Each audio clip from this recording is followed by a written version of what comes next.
premier constat, on sait maintenant concrètement qu'Israël ne peut ni attaquer, ni se défendre sans l'aide de ses alliés, notamment de l'allié américain et probablement aussi du Royaume-Uni.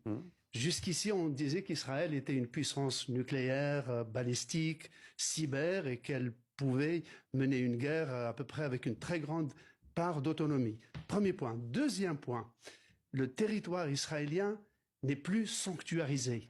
C'est-à-dire maintenant, les Iraniens ont pu toucher, y compris la Kyria, c'est-à-dire le ministère de la Défense, qui est le seul qui n'est pas à Jérusalem, il est à Tel Aviv.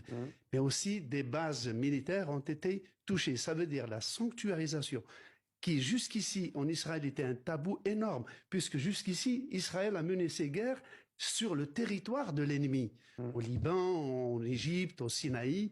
Là, il reçoit des missiles dans sa propre dans la capitale économique et politique. Troisième élément, pourquoi cette dépendance? Parce que pour la première fois depuis la guerre du Kippour, depuis 1973, Israël affronte un véritable État. Jusqu'ici, l'armée israélienne, toute puissante, n'a guerroyé que contre des milices palestiniennes ou libanaises ou houthis.